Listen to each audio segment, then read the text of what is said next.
You're listening to the Daily Sales Tips Podcast, and I'm your host, Scott Ingram. Today, I've got a clip for you from my original interview with David Weiss back in episode 24 of the Sales Success Stories podcast. David has since become a really good friend and mentor to me and made some massive contributions to the Sales Success Stories book and the first Sales Success Summit. Before we get into David's clip about specifically how he generates meetings with C-level executives, let me give you a couple of definitions that you may not already be familiar with.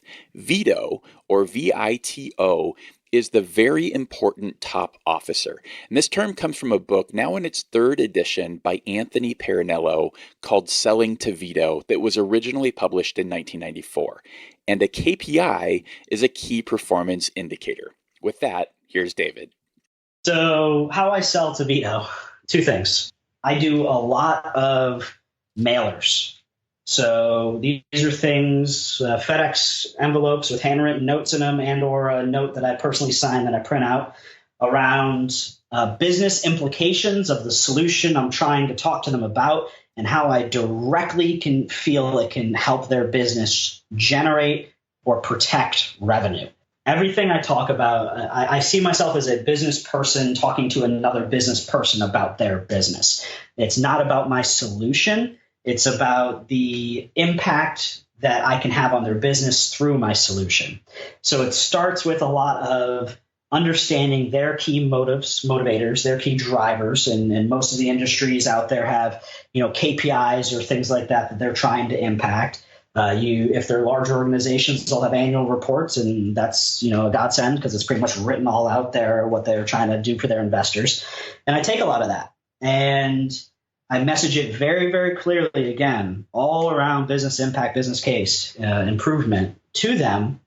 And I send them, a package. I often include, a $5 gift card, like, let's have a cup of coffee on me or something like that to get their attention. And then I do a minimum of 8 to 10 touches. And those are often emails. Those are often additional, handwritten notes. And those are often social media, LinkedIn, emails, or connections and reach outs. Phone calls are occasionally used if in those cases, I'm not trying to, they'll all have some degree of executive assistant. So I'm not trying to get past that person. Frankly, those people I honestly believe are my friends. And frankly, they are probably the most important person to the executive I'm trying to talk to because they manage that person's lives. So I'm trying to work with them and ask them how this person likes to be communicated with and explaining what I've done and the business impact I think it can have and, asking for their support and their help. So, it's that is used probably the least amount, but I do find it effective, time and again.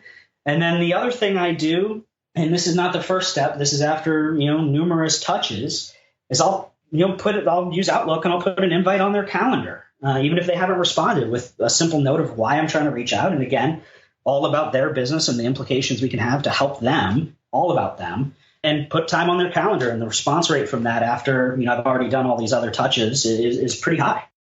For more from David, check out our full interview together on Sales Success Stories. And as always, there are links to everything at dailysales.tips/146. You'll also find a link there to David's presentation at last year's Sales Success Summit called Sales Process, Building Your Own Formula for Success. And if you join the listener list, you can get a free copy of that video or any other video from last year's summit. Again, that's all at dailysales.tips/146.